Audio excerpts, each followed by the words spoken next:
Ramesh Kumar KEA திரு ராஜேந்திரன் ஐயா அவர்கள் வந்திருக்காங்க. அவரை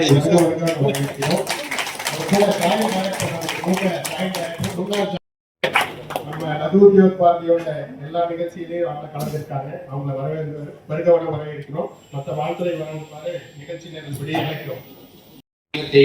27ஆம் ஆண்டிற்கான மாவட்ட பொறுப்பாளர்கள் பொறுப்பேற்கும் நிகழ்வில் அமர்ந்திருக்கின்ற இந்த அரங்கத்தில் அமர்ந்திருக்கின்ற உங்கள் அத்தனை பேருக்கும் என்னுடைய பணிவான கல்வியாளர், நேர்மை மிகு IPS அதிகாரியாக இருந்து மக்களுடைய பணி செய்யும் தொண்டனை தலைமையேற்று வழிநடத்தும் தலைவனாய் மக்கள் சேவையை தனது வாழ்க்கையின் நோக்கமாக கொண்டு ஆட்சியில் பயணிக்கின்ற ஒரு மகத்தான மாமனிதராய் எந்நிலை வந்தாலும் தன்னிலை மாறாது மக்கள் நலனே தன் நலன் என செயல்படும் அவரது நேர்மை, தெளிவு, தீர்மானம் ஆகியவை நம் போன்ற தொழில் முனைவோர்களுக்கும் இன்றைய இளைஞர்களுக்கும் ஒரு உந்தி சக்தியாக இருக்கின்றன என்பதில் எல்லாரும் யாருக்கும் சந்தேகம் இருக்க இயலாது.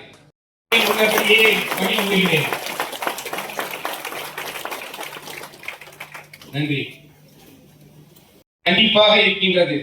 அதற்காக நம் தொழில் நம்முடைய லகு உத்தியோக பார்ட்டி தொடர்ந்து வலிமை சேர்க்கும் நிகழ்ச்சி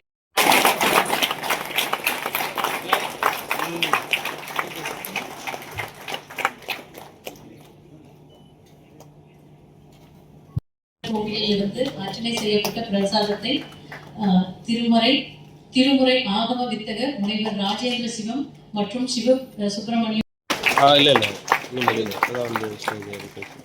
நீ பேச ஆரம்பிக்க ஸ்டோர்ல தான் இருக்கு. ஓகே. பேரூர் ஆதீன திருமுறை ஆகம வித்தகர் முனைவர் ராஜேந்திர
இந்த மண்ணுடைய மைந்தர்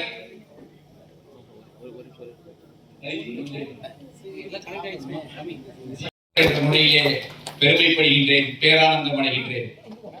வீறு நடை போட்டு என் நேரமும் வெற்றி மிக்க நிகழ்வாக இந்த அரங்கம் நிறைந்த ஒரு கூட்டத்தோடு இன்றைக்கு வழிநடத்தி கொண்டிருக்கின்ற கோவை கொண்டிருக்கிறது. நம்முடைய முன்னோர்களுக்கு இந்த பெருமை கிடைக்கல, நம்ம எல்லோருக்கும் இந்த பெருமை கிடைத்திருக்கிறது. சுதந்திரம் கிடைத்த பொழுது 1947 ஒருங்கிணைந்த பாரதம், பாகிஸ்தான், இந்தியா, இப்ப இருக்கக்கூடிய பங்களாதேஷ் ஒருங்கிணைந்த பாரதம் 1947 உலகத்தினுடைய 6வது பெரிய பொருளாதார நாடாக இருக்கும். 1991 நம்ம நாட்டினுடைய மோசமான பொருளாதார சூழ்நிலையின் பொழுது உலகத்தினுடைய 16வது பெரிய பொருளாதார நாடாக இருக்கும். இந்தியா மட்டுமே, பாகிஸ்தான், பங்களாதேஷ் வேறு வேறு நாடுகள் அந்த சூழ்நிலையில 6வது ஆரம்பித்து 1991 16th லார்ஜஸ்ட் எக்கானமி. இன்று 2025 உலகத்தினுடைய 4வது பெரிய பொருளாதார நாடாக மாறியிருக்கிறது. இது பார்க்கும்போது ஒரு சடுகுடு ஆட்டத்துல பரமபத ஆட்டத்துல வருகின்ற அந்த பாம்பு வச்சு விளையாடுற மாதிரி இந்தியா கீழேயும் மேலேயும் சென்று கொண்டிருக்கிறது. இதே ஒரு 250 ஆண்டுகளுக்கு முன்பு சென்று 1730-40 காலகட்டத்துல உலகத்தினுடைய 2வது பெரிய பொருளாதார நாடாக இருந்தோம். அப்ப நம்முடைய டோட்டல் வேர்ல்டு ஜிடிபியில 23% இந்தியாவுடைய கையில் இருந்துச்சு. சோ முக்கியமான நாடு. எப்ப விவசாயம், ஹேண்டிகிராஃப்ட், ப்ரீ இண்டஸ்ட்ரியல் ரெவல்யூஷன், அந்த சூழ்நிலையில உலகத்தினுடைய மிகப்பெரிய நாடாக இருந்தோம். இண்டஸ்ட்ரியல் ரெவல்யூஷன் அமைந்த பிறகு நம்முடைய இடத்தை படிப்படியாக ஐரோப்பிய நாடுகளுக்கு விட்டுக் கொடுத்தோம். சுதந்திரத்தின் போதும் கூட மிக மோசமாக இல்லை, 6வது பெரிய நாடாக இருந்தோம். 16க்கு சென்று மறுபடியும் 4வது வந்திருக்கின்றோம். 4லிருந்து மேலே மட்டும்தான் செல்வதற்கான வாய்ப்பு. 2027 முடியும் பொழுது 3வது நாடாக மாறி இருப்போம். அதன் பிறகு நமக்கு மேல சைனா, அமெரிக்கா 2 நாடுகள் மட்டும்தான் இருக்கும். இந்த 2 நாடுகளையும் பிடிக்க வேண்டும். நம்முடைய காலகட்டத்தில் இந்தியாவில் நடுத்தரத்திலிருந்து மிடில் கிளாஸ் இருந்து அப்பர் மிடில் கிளாஸாக நாம் மாற வேண்டும் என்றால் நம்முடைய காலகட்டத்தில் நாம் $10 ட்ரில்லியன் என்கின்ற பொருளாதார அந்த எண்ணிக்கையை நாம் தாண்ட வேண்டும். So we become upper middle class. இன்னைக்கு நாம lower middle class, low income economic middle class மாறி இருக்கிறோம். ஒரு சராசரி வருமானம் இன்னைக்கு $2,500 ஒரு மனிதன் கையில் இருக்கு. அது 2 லட்சம் ரூபாய் சற்றே குறைவு. இன்னைக்கு இங்க இருக்கக்கூடிய தொழிலதிபர்கள் நீங்கள் எல்லாம் சேர்ந்துதான் இந்தியாவுடைய பொருளாதாரத்தை வளர்க்க போறீங்க. இந்தியாவில் வளர்ச்சி பாதையில் எடுத்துட்டு போக போறீங்க.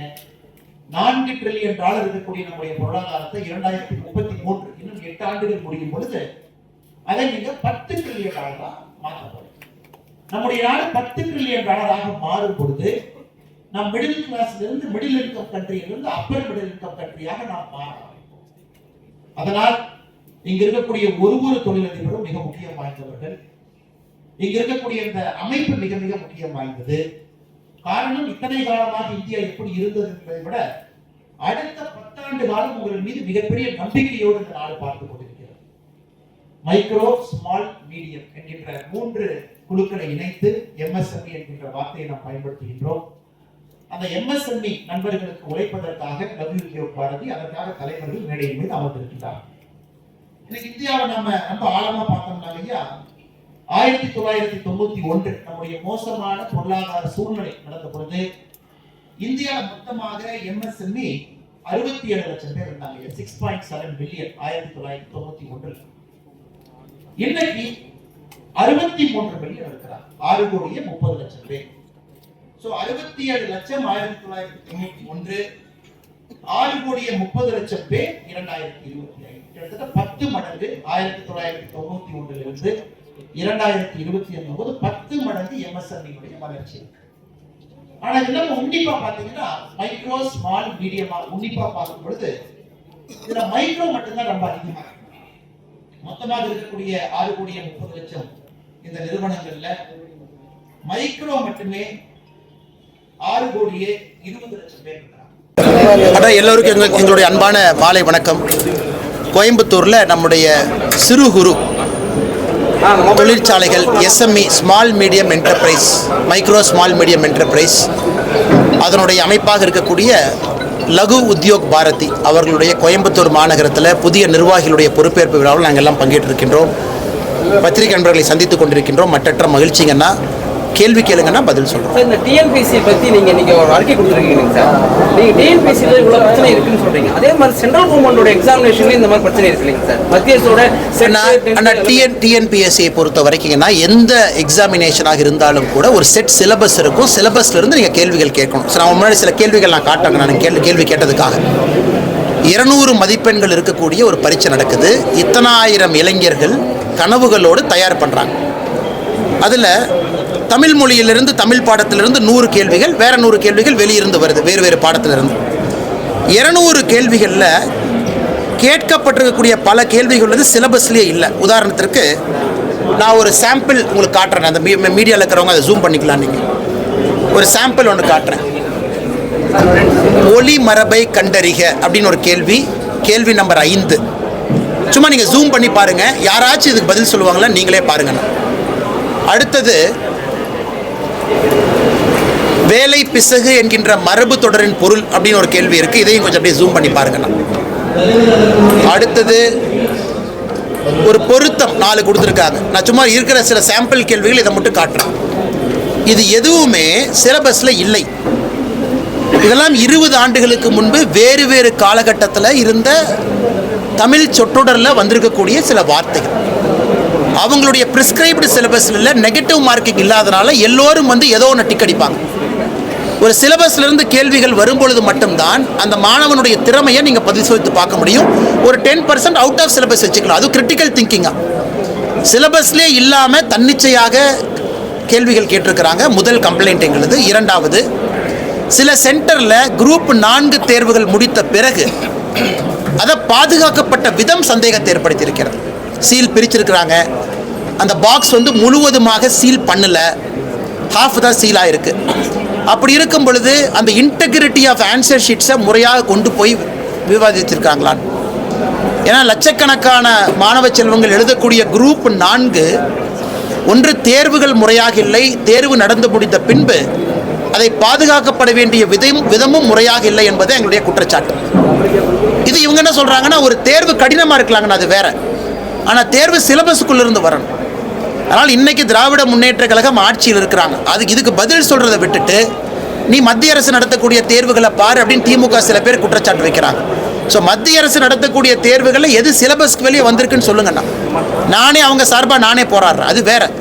ஆனால் குரூப் 4ங்கிறது ஒரே ஆண்டில் அதிகப்படியான தமிழகத்தில் இருக்கக்கூடிய நம்முடைய சகோதர சகோதரிகள் அரசு பணிக்கு செல்ல வேண்டும்னா குரூப் 4 தான் அதிகப்படியான அரசு பணியிடங்களை கொடுக்கும். இந்த ஆண்டு நடத்தப்பட்ட தேர்வு சரியில்லை என்பது என்னுடைய குற்றச்சாட்டு. மாணவ செல்வங்கள் எல்லாம் சொன்ன பிறகு அதை அனலைஸ் பண்ணிட்டு நான் உங்கள் முன்பு குற்றச்சாட்டாக பத்திரிகை நண்பர்கள் முன்பு நாங்கள் வைத்திருக்கிறோம். ஜனாதிபதியாக தமிழர் ஒருத்தர் தேர்ந்தெடுக்க சிபி ராதாகிருஷ்ணன் அவரை வந்து நியமிக்கிறதுக்கான வாய்ப்பு இருக்கிறார். ஆனால் எங்களை பொறுத்தவரை நம்முடைய மாண்புமிகு துறை ஜனாதிபதியாக ஒரு நல்லவர் வந்தால் மகிழ்ச்சி. இன்னைக்கு ஜெயதீப் தன்கர் அவர்கள் மிக சிறப்பான ஒரு மனிதர், வெஸ்ட் பெங்காலில் கவர்னராக இருந்திருக்கிறாங்க. இன்னைக்கு அவருடைய உடம்பு சரியில்லாத காரணத்தினால வெளியே வந்திருக்கிறாங்க. உங்களுக்கே தெரியும், இன்றைக்கி நிறைய எதிர்க்கட்சி நண்பர்கள் பொருளையை கிளப்புறாங்க. மார்ச் மாதம் 8, 9, 10, 11 எய்ம்ஸில் கார்டியாக் டிபார்ட்மெண்ட்டில் அட்மிட் ஆகியிருந்தாங்க. இன்றைக்கி அவங்க வந்து பணிச்சுமை அதிகமாக இருக்குது வேண்டாம் என்று சொல்லிவிட்டு வெளியே வந்திருக்கிறாங்க. அதனால் யார் தேர்வு செய்யப்பட்டாலும் நல்லவர்கள் எங்களுக்கு மகிழ்ச்சி. அதுவும் குறிப்பாக நம்முடைய தமிழ்நாடு, ஏன்னா நான் ஆளுங்கட்சியினுடைய ஒரு தொண்டனாக இருக்கும் பொழுது நான் சில விஷயத்தை ஓப்பனாக பேசினா தப்பாக போயிருங்கன்னா, அதிலும் குறிப்பாக ஒரு தமிழர் வந்தால் எங்களுக்கு சந்தோஷம். ஆனால் இந்தியாவில் யார் நல்லவர்கள் வந்தாலும் எங்களுக்கு சந்தோஷம் தான். பேரூர் பட்டீஸ்வரர் கோயிலில் எஸ்பி பாண்டியராஜன் வந்து அந்த ரொம்ப தவறுங்கன்னா, அந்த வீடியோவை நான் பார்த்தேன். கோவில் மூடப்பட்ட பிறகு, கருவறை மூடப்பட்ட பிறகு, சாமிக்கெல்லாம் என்னென்ன கடைசி நேரத்தில் நாம் செய்வோம் அதெல்லாம் செய்து முடிக்கப்பட்ட பிறகு கோவிலை வந்து வற்புறுத்தி துறக்க வச்சு அங்கே வெளியே நிற்கக்கூடிய அந்த பேரூர் பட்டீஸ்வரர் கோயிலுக்கு வெளியே இருக்கக்கூடிய ஊர் மக்கள், கடைக்காரங்க கடையை பூட்டிகிட்டு இருக்கிறாங்க, அவங்களும் அதை வீடியோ எடுத்து அனுப்புகிறாங்க. அப்படி சண்டை போட்டு கோவிலை திறந்து கடவுள்கிட்ட போய் அப்படி என்ன பிரார்த்தனை வைக்க போகிறாங்க? அந்த பிரார்த்தனையை வச்சா கடவுள் ஏற்றுக்க போகிறாங்களா? அப்போ தமிழ்நாட்டை பொறுத்தவரை அறநிலைத்துறையினுடைய கையில் இன்ஃப்ளூயன்ஸ் இருந்தால் மூடப்பட்ட கோவிலும் திறந்து 9:30 மணி 10 மணிக்கு சாமியை பார்க்கலாம்.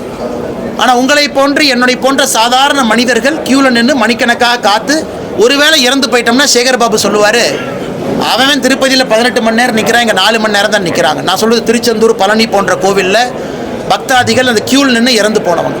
அதனால் இது வன்மையாக கண்டிக்கத்தக்கது. அந்த அறநிலைத்துறை சம்பந்தமாக யாரெல்லாம் இதில் இன்வால்வ் ஆகிருக்கிறாங்களோ நடவடிக்கை எடுக்கணும்.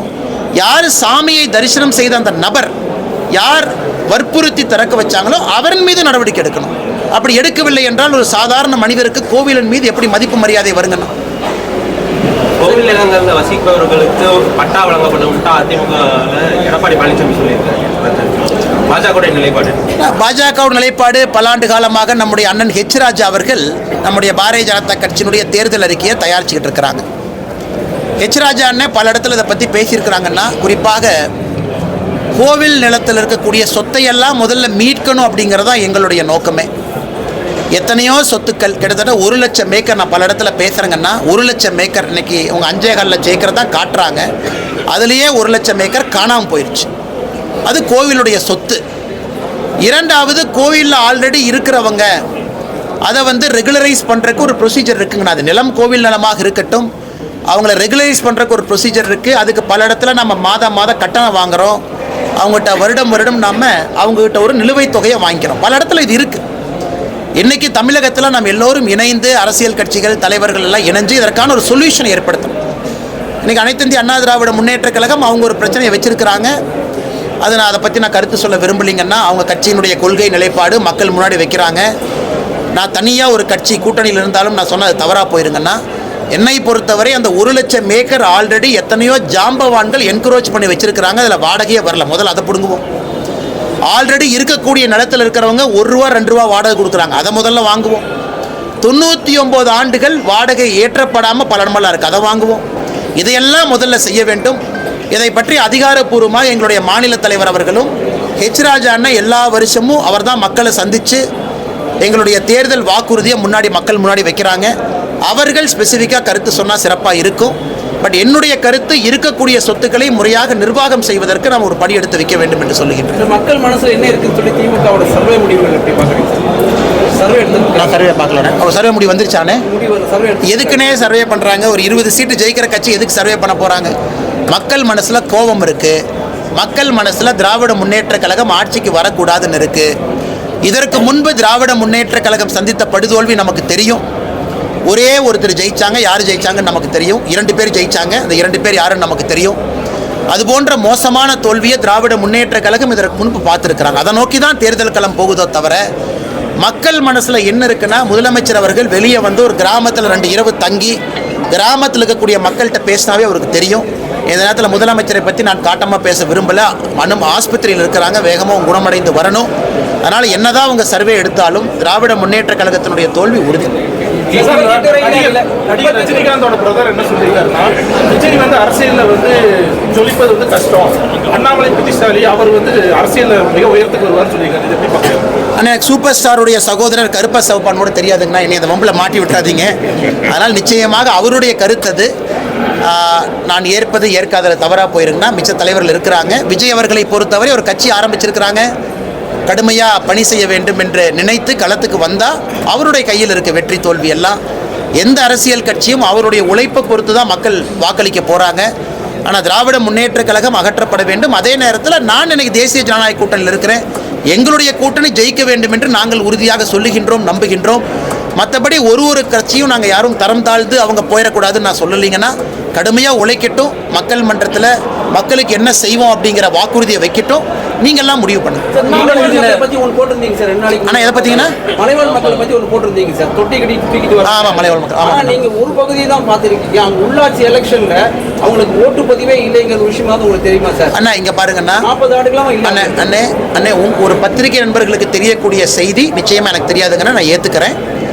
எனக்கு ஒரு செய்தி தெரிந்த பின்பு நான் அதை ஆராய்ந்த பின்பு உங்கள் முன்னாடி நான் வைக்கிறேங்கன்னா, பத்திரிகை நண்பர்கள் நீங்கள் கிரவுண்ட்லேயே இருக்கிறீங்க, நிச்சயமாக என்னை விட உங்களுக்கு அதிக நாலேஜ் இருக்குது. நீங்கள் சொல்வது இன்னும் அதிர்ச்சியளிப்பதாக இருக்குது. அப்படின்னு நான் ஒரு பக்கம் செய்தியை பதிவு பண்ணியிருக்கேன்னா, அப்போ நீங்கள் சொல்கிறத பார்த்தா அது இன்னும் அதிர்ச்சியளிப்பதாக தானே இருக்குது. அரசு ஒரு பக்கம் திராவிட மாடல் அரசு, முன்னேறிய மாநிலம், இந்தியாவினுடைய 2வது பெரிய பொருளாதார மாநிலம் சொல்லக்கூடிய அரசு, தமிழகத்தில் இது போன்ற அவல நிலையை தடுப்பதற்கு என்ன முயற்சி எடுக்கிறாங்கன்னு சொல்லணும் இல்லைங்க. இதை பற்றியே பேச மாட்டாங்க. ஆனால் இதை தவிர எல்லாம் பேசுவாங்க.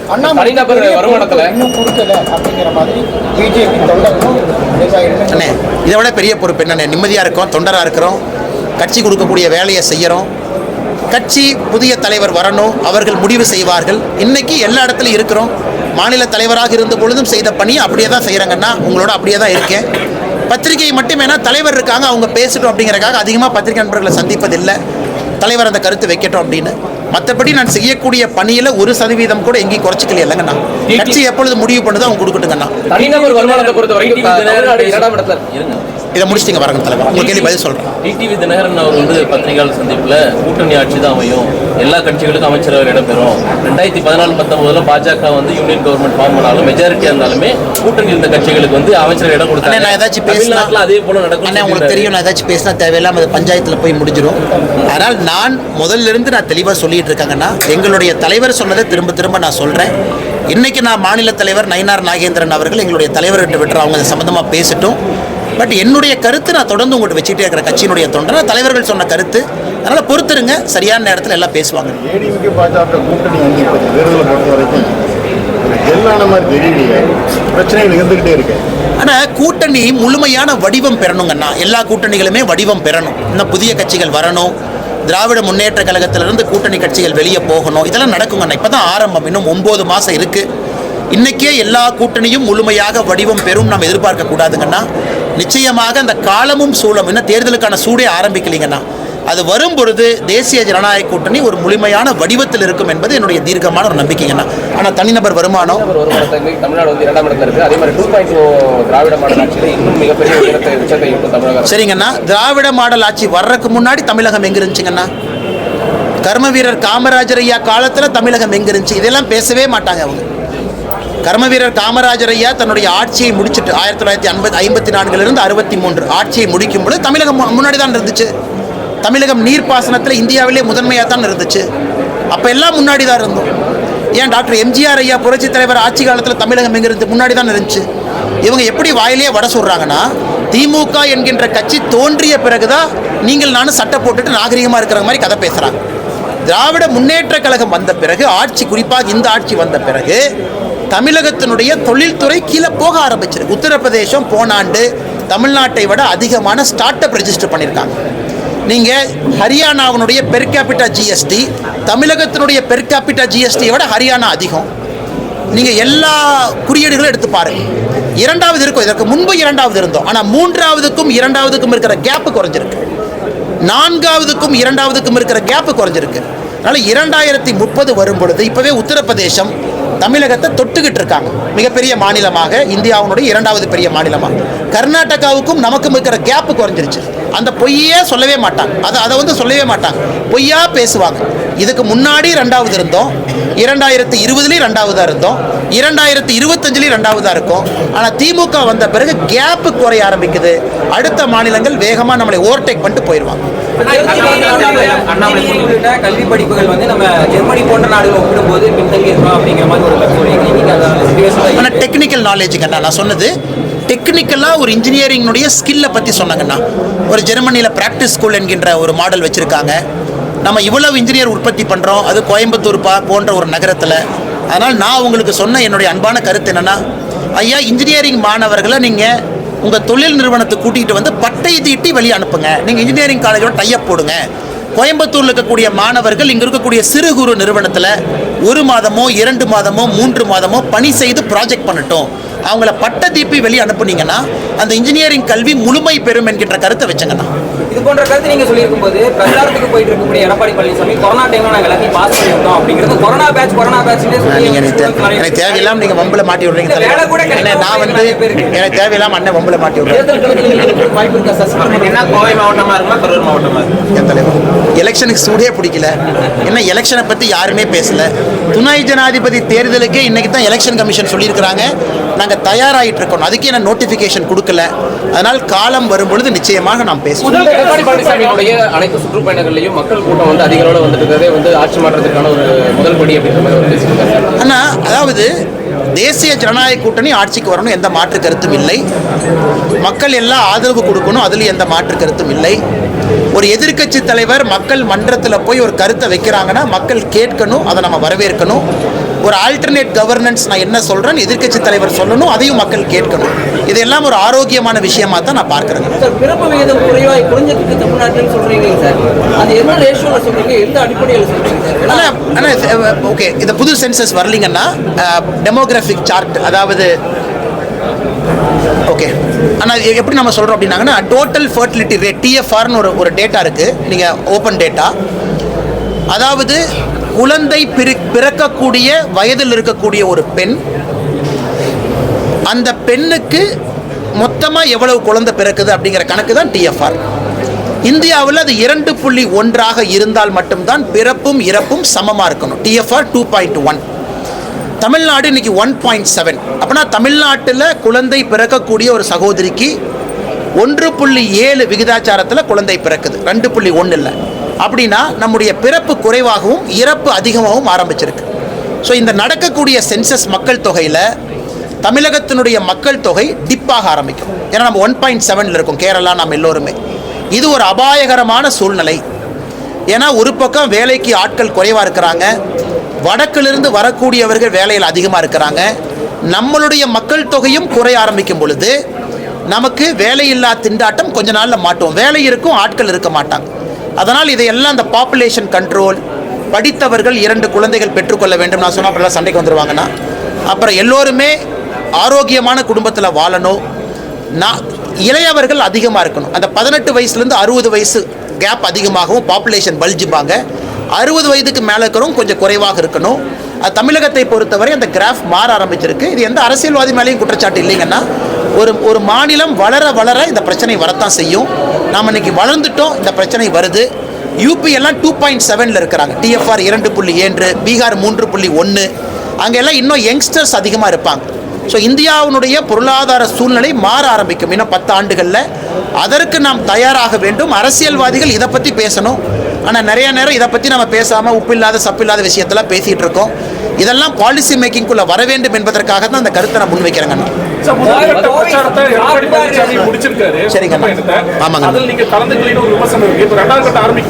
ஆனால் இல்லைங்கண்ணா, நம்முடைய கட்சியின் சார்பாக யார் கலந்துக்கணுமோ அவங்க கலந்துருக்கிறாங்க. கட்சியினுடைய மாநில தலைவர், கட்சியினுடைய சார்பாக இருக்கக்கூடிய மத்திய அமைச்சர், நம்முடைய அகில இந்திய தலைவருடைய பிரதிநிதி எல்லாம் கலந்துக்கிறாங்கன்னா அந்தந்த பகுதியில் எல்லோருமே கலந்துக்கிறாங்க. நான் தொண்டனாக இருந்துக்கிறேன் தலைவா, நான் தொண்டனாக தான் இருக்கிறேன். என் சார்பாக தலைவர் யார் கலந்துக்கணுமோ எல்லாரும் கலந்துருக்காங்க.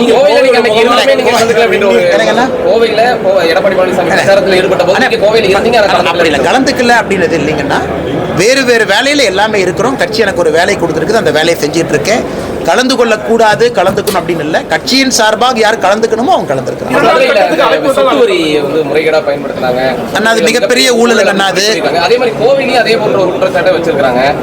கோவிலையும் சொத்து வரி பல்வேறு வரிகள் வந்து கடுமையாக உயர்த்தி இருக்காங்க அப்படின்னு சொல்லி இதுக்கு அண்ணா மதுரையில் இந்த சொத்து வரி மோடஸ் ஆபரண்டியை பார்த்த பிறகு தமிழ்நாடு முழுவதுமே எஸ்ஐடி போட்டு இன்வெஸ்டிகேட் செய்ய வேண்டும் என்பதும் எங்களுடைய கருத்து. என்டிஏ கூட்டணி ஜெயிச்சாங்க, யார் முதல்வர்? தலைவா நீங்க தெளிவா வந்திருக்கிறீங்க. பிரச்சனைல மாட்டி ஒண்ணு அண்ணா, இதுல குழப்பமே இல்லைங்கன்னா அமித்ஷாஜி அவர்கள், ஏன்னா நான் முன்னொன்று வச்சு பிரின்சிபல்டு மேன், பிரின்சிபல் பொலிட்டீஷியன், மிக தெளிவாக அமித்ஷா அவர்கள் என்டிஏ கூட்டணிக்கு முதலமைச்சர் வேட்பாளராக எடப்பாடி பழனிசாமி அவங்களை சென்னையில் அறிவிச்சுட்டு போயிட்டாங்கன்னா அதில் எந்த குழப்பமே இல்லை. ஏதோ ஒரு பேட்டியில் சொல்லும் பொழுது அவங்க பேரை சொல்ல அதெல்லாம் காரணமே இல்லைங்க. நாங்கள் பேட்டியில் பேரெல்லாம் சொல்லியிருக்கிறாங்க, அந்த கான்டெக்ட்ல என்டிஏங்கிற வார்த்தையை பயன்படுத்துகிறாங்க. அதனால் இதில் எந்த குழப்பமும் இல்லை. இது சும்மா சில எதிர்க்கட்சி நண்பர்கள் ஒரு குழப்பத்தை ஏற்படுத்துறாங்க. கூட்டணி ஆட்சி தேவையற்ற முறைகேடுகளில் ஈடுபடும் உள்ளாட்சி பிரதிநிதிகள் தாங்களாகவே ராஜினாமா செய்து கொள்ள வேண்டும். அப்படின்னா எல்லாரும் திமுக ராஜினாமா தான் பண்ணலாம். அந்த மாதிரி ஸ்டாலின் ஐயா யாராவது முறைகேட்டில் ஈடுபட்டிருக்கக்கூடிய உள்ளாட்சி பிரதிநிதி ராஜினாமா பண்ணணும்னா திமுகவினுடைய கேபினெட் எல்லாரும் ராஜினாமா பண்ணணும். திமுகவினுடைய உள்ளாட்சி பிரதிநிதிகள் எல்லாம் ராஜினாமா பண்ணணும். முதலமைச்சர் ராஜினாமா பண்ணுமாங்கிறத ஒரு மனசாட்சிக்கு விட்டுறாங்கண்ணா. ஏன்னா தொடர்ந்து டிஎம்கே ஃபைல்ஸ் தொடர்ந்து பேசுகிறாள், நான் தொடர்ந்து ஊழல் குற்றச்சாட்டை வைக்கிறாள், நான் உள்ளாட்சியிலும் ஊழல் குற்றச்சாட்டு மதுரையில் வெளியே வந்திருக்குங்கன்னா எல்லா இடத்துலையும் தணிக்கை பண்ணணும், இன்வெஸ்டிகேட் பண்ணணும்.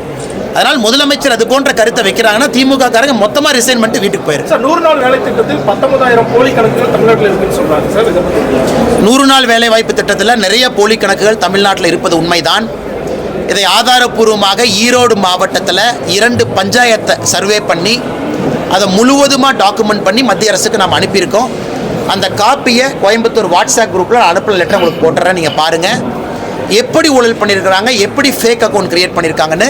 அதனால் சகோதரர் சொல்லியிருக்கக்கூடிய நம்பரை பற்றி எனக்கு தெரியல. ஆனால் தமிழ்நாட்டில் 100 நாள் வேலைவாய்ப்பு திட்டத்தில் மிகப்பெரிய அளவில் ஊழல் நடப்பது என்பது உண்மை. சாம்பிளுக்கு 2 பஞ்சாயத்து டேட்டாவை இப்போ நான் உங்களுக்கு அனுப்புகிறேன். ஒரு 2 கேள்வி ஒட்டுக்கா கேட்டேன். தயவா நீங்கள் பிரச்சனையாக கேள்வி கொஞ்சம் ஈஸியாக கேள்வி, பிரச்சனை இல்லாத கேள்வி. சீமான் பேர் அடிபடுது. நிதிஷ்குமார் பீகார் முதல்வருடைய பேர் பரிந்துரைக்கப்பட்டதாக நாங்கள்லாம் செய்தியில் போட்டுருக்கோம். அதனுடைய சூழல் சொல்லுங்கள். பகிரங்கமாக அறிக்கை எடப்பாடி ஐயா விட்டுருக்காரு, இந்த மாதிரி சீமான் வரணும், விஜய் கூட்டணிக்கு வரணும். இதை பற்றி அண்ணா அது என்டிஏனுடைய சீஃப் மினிஸ்டர் கேண்டிடேட் அவங்க, பாரதிய ஜனதா கட்சியினுடைய தலைவர் அவங்க. நீங்கள் கேட்ட 2வது கேள்விக்கான பதில் அவங்க தான் சொல்லணுங்கண்ணா. நான் சொன்னது சரியாக வராதுங்கண்ணா. முதல் கேள்விக்கு நான் பதில் சொல்கிறேங்கண்ணா. இன்றைக்கி துணை ஜனாதிபதி இன்னைக்கு ஜெய்தீப் தன்கர் அவங்க ரிசைன் பண்ணியிருக்காங்க. 2027 வரைக்கும் டேர்ம் இருந்துச்சு. புதிதாக வரக்கூடிய துணை ஜனாதிபதி ரொம்ப முக்கியத்துவம் வாய்ந்த 5 ஆண்டுகள் இருக்க போகிறாங்க.